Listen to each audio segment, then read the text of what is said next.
svima, hvala što ste došli. Dragi gosti, dragi domaćini, dobar dan svima i dobrodošli na svečano otvorenje slatkovodnog akvarija Akvatika.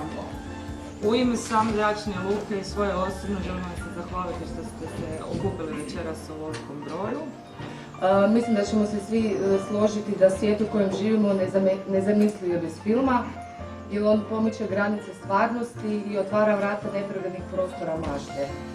Kao kruna kontinuiranog, napornog, ali nadasve veselog rada s polaznicima Cvrčak grupe, donosimo vam baletnu predstavu Orašar.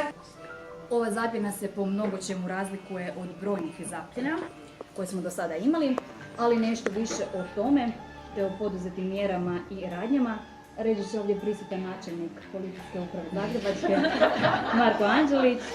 Ovako, grad Zagreb i grad Samobor došli su na ideju da bi zajednički se mogli pomoći u turističkoj promociji. Hvala lijepo, pozdravljam sve, većinom se vrlo dobro znamo i zato mi je iznimno zadovoljstvo da vas mogu pozdraviti u ovom sretnom trenutku. Inače često se znamo, nažalost, po situaciji po kojoj je Karlovac poznat, a to su poplave. Sad grad na 4 rijeke ima nešto s čime se može ponositi. U tijeku same akcije pretragama domova i drugih objekata pronađena je veća količina oružja, streljiva, opojnih droga, kao što imate priliku vidjeti sami.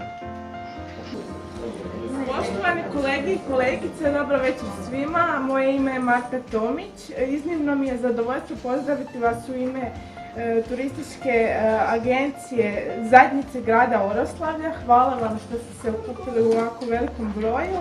Izvolite kolega. Imate li kakve popuste recimo za solvenske grupe? Ali naravno, ukoliko želite nekakvu specijalnu ponudu za vašu grupu, rado ćemo vam izaći u susret, samo evo mogu vam poslije dati svoj kontakt pa pošaljite mail i na obostrano zadovoljstvo ćemo realizirati grupu, nadam se. Sve osobe su od ranije poznate policiji, uhićeno ih je ukupno 11. I ove godine ulaz na Inteliber će biti besplatan sve posjetitelje.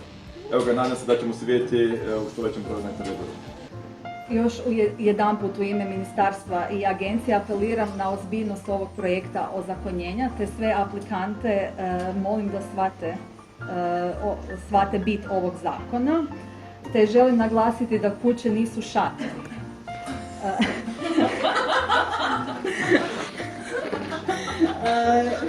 Ukoliko nema više pitanja, želim se zahvaliti svima vama zajedno i kolegici Tanji.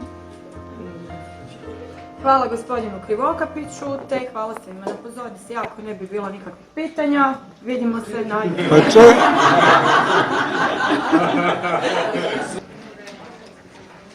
Nema pitanja, pođimo sa razgodavanjem.